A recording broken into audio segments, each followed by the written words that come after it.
Hello friends, आज का हमारा टॉपिक है अर्ली ह्यूमन बीइंग्स।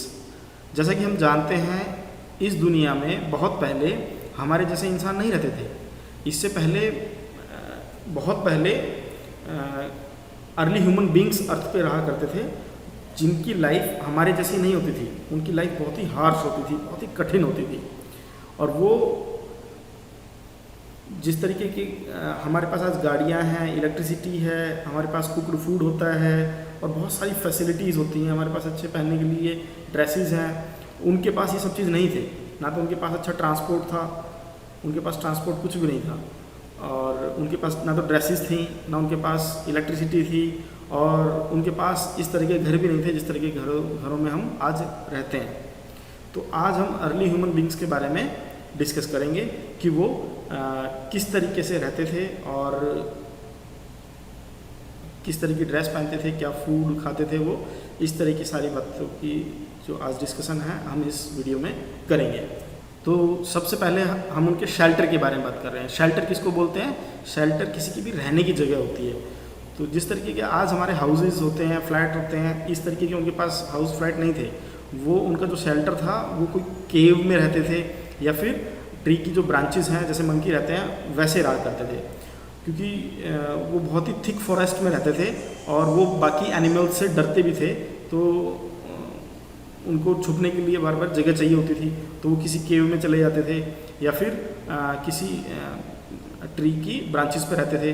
और वो फूड की सर्च में इधर उधर भटकते रहते थे। उनका कोई परमानेंट जगह नहीं होती थी रहने के लिए कि यही उनका घर है। वो कभी इस पेड़ पे, कभी उस पेड़ पे और कभी दूसरी गुफा में इस तरीके से रहा करते थे। तो ये तो उनके शेल्टर के बारे में बात हो गई। फिर उनकी ड्रेसेस के बारे में बात करते हैं। उनके पास पहनने के लिए हमारी तरह कपड़े नहीं थे। वो ड्रेसेस के लिए जो एनिमल्स की स्किन है उसका यूज़ कर लिया करते थे, क्योंकि ड्रेस हमें प्रोटेक्ट करती है ना, किसी भी वेदर से, और हमको ब्यूटीफाई भी करती है। तो वो ड्रेसेस उनको सेंस, जब उनको ठंड लगती थी तो वो किसी एनिमल का जो स्किन होता है उसको ओढ़ लेते थे, या फिर पत्तों से अपने शरीर को ढक लिया करते थे। तो इस तरीके से उनकी जो ड्रेसेस वो बना के रहा करते थे। फिर धीरे धीरे करके उन्होंने जो कुछ हट्स बनानी शुरू करी और थोड़ा सा उनको वो एक जगह रहना शुरू हुआ। वो बताते हैं कि किस तरीके से हुआ। उनके फूड के बारे में बात करते हैं। तो वो ऐसे ही रॉ फ्लैश खा लिया करते थे, किसी भी एनिमल को मार के कच्चा ही मांस उसका खा जाया करते थे, जब तक कि फायर के बारे में उनको नहीं पता चला था। और इसके अलावा वो खाने में कोई भी फ्रूट वगैरह ले लेते थे, या फिर कोई पेड़ पौधों से, जैसे कि जड़ वगैरह होती है, कंदमूल होते हैं, इस तरीके के वो फ्रूट्स वगैरह खा के अपना पेट भरते थे।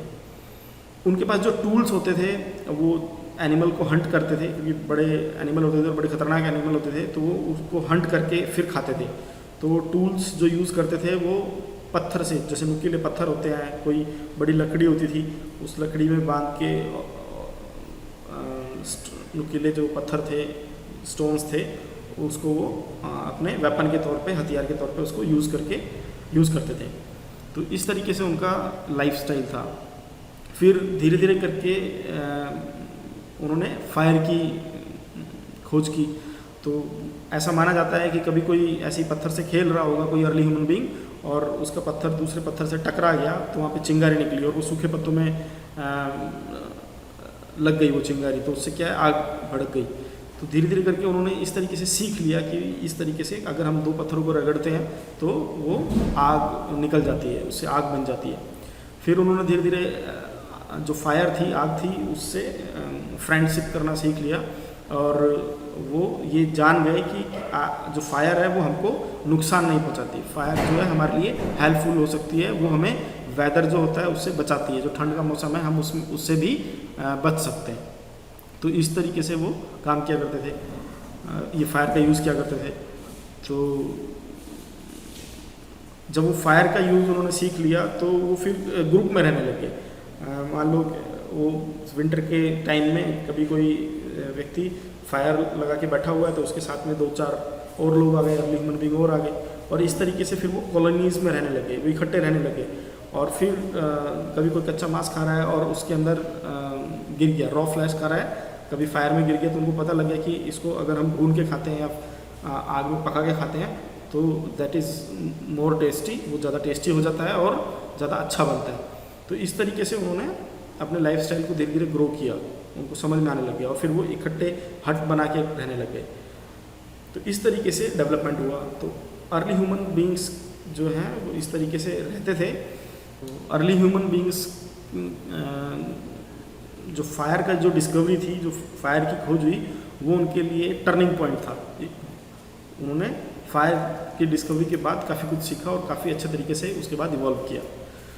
तो हम इस चैप्टर में इतना ही अर्ली ह्यूमन बींग्स के बारे में। अब इससे रिलेटेड जो क्विज़ हैं वो आप सॉल्व करिए और इस चैप्टर को अच्छे से करिए।